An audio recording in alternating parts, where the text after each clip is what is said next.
गांव की डरावनी कहानी हिंदी में। इस कहानी के सभी पात्रों, जगह के नाम बदले हुए हैं और इस कहानी का मकसद किसी भी तरह के अंधविश्वास को बढ़ावा देना नहीं है।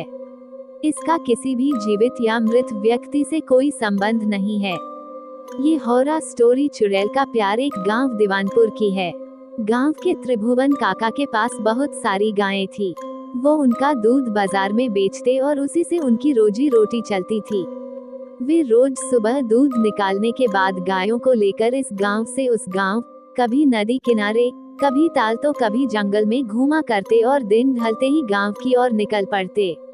दिन भर वे घर से बाहर ही रहते, इसलिए भूख मिटाने के लिए वे सत्तू तो कभी कुरमुरा तो कभी रोटी और उसके साथ ही दूध, दही, लस्सी या मठठा छाछ भी ले जाते और किसी पेड़ की छाया में खा पीकर मस्त रहते।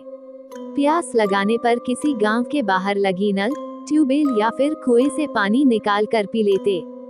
वैसे ठंडी के दिनों में वे पानी भी ले जाती, लेकिन गर्मी के दिनों में पानी गर्म हो जाने के कारण वे पानी नहीं ले जाते। बोर होने पर पुराने गाने गुनगुनाते। यही उनकी दिनचर्या थी और वे इससे खुश भी थे। एक बार की बात है, त्रिभुवन काका बीमार हो और ऐसे बीमार हुई कि ठीक होने का नाम ही ले रहे थे। एक दिन बीता, 2 दिन बीता, लेकिन कोई आराम नहीं हुआ और उधर गायों का बुरा हाल। उन्हें तो सिवान में घूम घूम कर चरने की आदत थी। वे रंभा कर आसमान सिर पर उठा ली। त्रिभुवन काका की पत्नी पुवाल वगैरह गायों को खाने के लिए देती, लेकिन गाय उसे खाना तो दूर देखती भी नहीं थी, मानो अनशन पर बैठ गई हों। उस पर दिन भर खूंटे के इधर उधर घूम घूम कर गोबर से पूरी जमीन कीचड़ कर दी और कुछ तो इतनी सयानी थी कि नाद में ही पैर डालकर खड़ी हो गई। उनका हठ देखकर त्रिभुवन काका बड़े परेशान हो गए। उनकी तो हिम्मत नहीं पड़ रही थी, तो उन्होंने अपने साले के लड़के को बुला लिया। उसका नाम राकेश था। 18 साल की उम्र में ही वो बहुत ही होशियार था। उसके घर पर भी गायें थी, तो उसे इन सब चीजों की जानकारी थी। दूध दही खाकर गबरू जवान बन गया था। कोई उसे देखकर कोई उसे 18 साल का कह ही नहीं सकता था।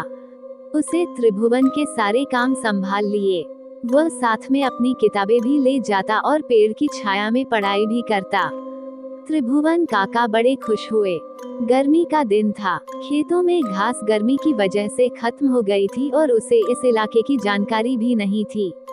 वो गायों को लेकर पास के जंगल में पहुंच गया और कब वो घने जंगल में पहुंच गया, उसे पता ही नहीं चला। दोपहर का समय हुआ था। राकेश को प्यास लगी। पानी गर्म हो जाने के कारण उसने पानी गिरा दिया था। वह इधर उधर जंगल में पानी की तलाश में घूमने लगा। अचानक उसे एक कुआं दिखाई दिया। उसकी जान में जान आई। वह झट से कुएं के पास पहुंचा तो देखा गर्मी के कारण पानी काफी नीचे था। उसने एक छोटी बाल्टी जिसे वह अपने साथ रखता था, उसे अपनी धोती से बांधकर पानी निकालने की कोशिश की, लेकिन कामयाब नहीं हुआ। पानी काफी नीचे था। उसने बहुत कोशिश की, लेकिन कुछ नहीं हुआ। वह थक गया था और पसीने पूरी तरह भीग गया था। वह हारकर पेड़ की ओट लेकर बैठ गया। तभी उसे पायल की छम छम की आवाज सुनाई दी। वह चौंका कि इस जंगल में और दोपहर के समय कौन आ सकता है।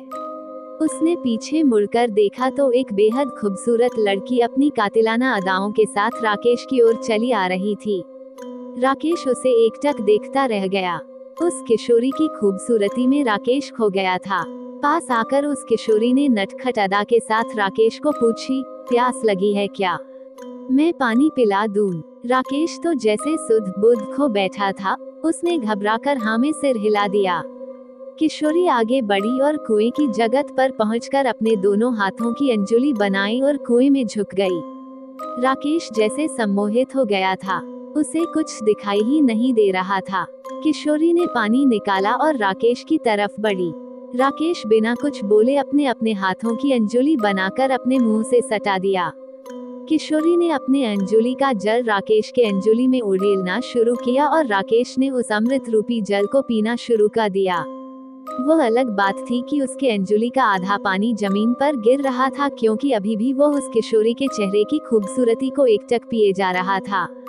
ना तो किशोरी के हाथ से जल खत्म हो रहा था और ना ही राकेश की प्यास ही बुझ रही थी। ऐसा प्रतीत हो रहा था जैसे सदियों की प्यास आज तृप्त हो रही हो। यह सिलसिला आधे घंटे तक चला।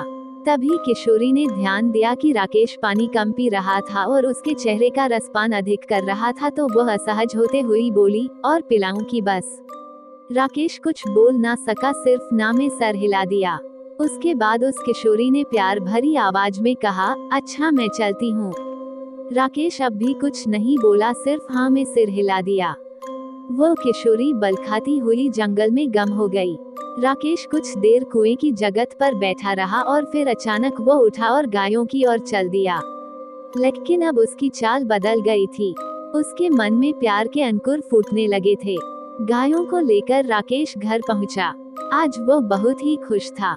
उसके मन में प्यार की तरंगें हिलोरे मार रही थीं। वह रह रहकर कोई प्यार भरा गीत गाने लगता था। उसकी भूख प्यास सब गायब हो गई थी। वह खोया खोया सा रहने लगा। उसे हर समय वही क्षण दिखाई दे रहे थे।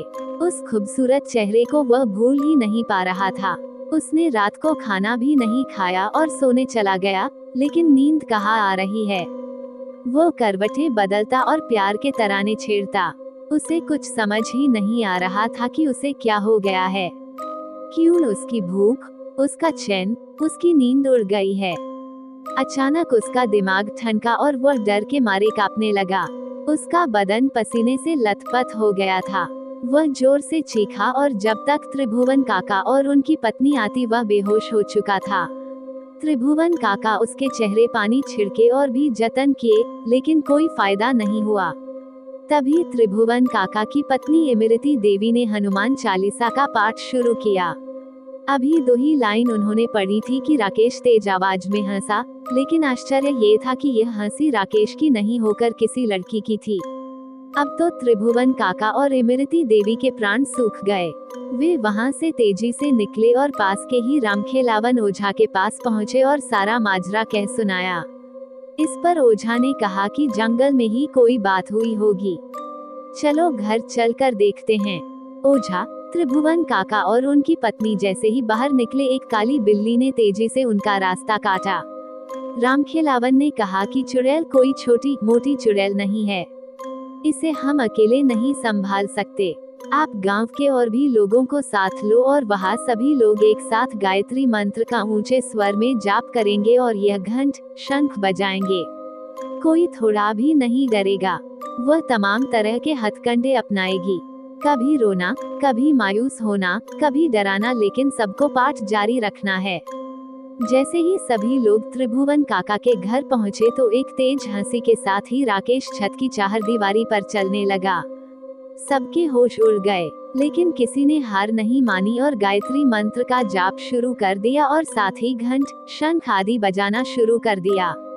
रात के समय इस तरह की आवाज से अगल बगल के गांव वाले भी बहुत ही अचंभित हुए और गुटों में वे भी इस गांव की तरफ आने ल। इधर ओझा ने अपने कार्य शुरू किए। जैसे जैसे ओझा के मंत्रों का प्रभाव बढ़ता, वह चुड़ैल और भी भयानक तरीके से लोगों को डराती। कभी वह उल्टे पांव चलती तो कभी छत पर उल्टा चलने लगाती तो कभी भीड़ के किसी एक खास की तरफ तेजी से बती, लेकिन वह किसी को छू नहीं पाती। 5 घंटे तक ये कार्यक्रम चला। सुबह के 4 बजने वाले थे। तभी ओझा की नजर वहां गिरे गुलाब के फूल पर पड़ी। उस पर खून लगा हुआ था।